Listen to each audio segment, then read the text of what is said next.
This is Sophie. Sophie is very happy as recently she received some support from her nurse Kelly on how to use her Minimed 670G pump's auto mode. After some time had passed, the shield icon on her pump's display screen turned from blue to grey. However, Sophie remembered what Kelly had told her to do when this happens.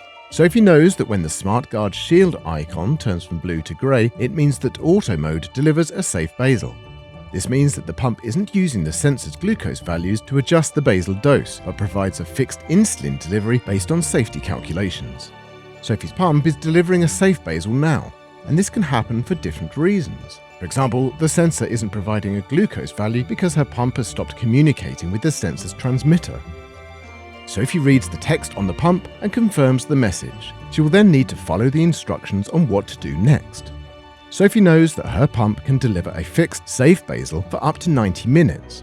During this time, Sophie can take the correct steps to return her pump to auto mode. Sophie knows the safe basal mode is no cause for concern. All she has to do is follow the pump's on-screen instructions and return to auto mode delivery. If she does this before the 90 minutes of safe mode expire, then the pump won't enter manual mode, and there are no further steps for her to take. Before it transitions back into auto mode, Sophie knows that every so often her pump may request a BG. If more than 90 minutes pass, Sophie's pump will go into manual mode and deliver her programmed basal rate. Ideally, she should react as fast as possible to return to auto basal again. If this happens, the SmartGuard suspend features will be turned off, so Sophie must remember to turn them back on.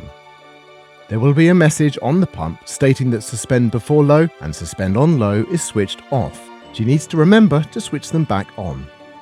If she needs to do anything, Sophie is aware that the pump will notify her with the appropriate alert. Kelly showed Sophie that when her pump has an alert, the notification light will flash. The pump will display an on-screen message explaining the alert, and depending on what audio option Sophie has chosen, the pump may beep and vibrate. Today, Sophie has received the maximum delivery alert.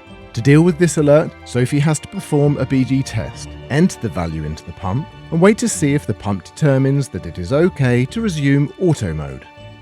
Sophie remembers what Kelly told her about how to differentiate between a BG request and a calibration request.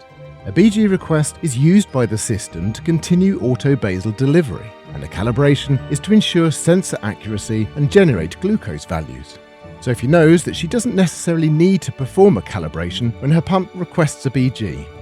Sophie is relaxed because she knows that all she needs to do is follow the pump's on-screen instructions to return to auto mode, and that any alerts she finds unfamiliar are fully explained in the Getting Start guide she received during her meeting with Kelly.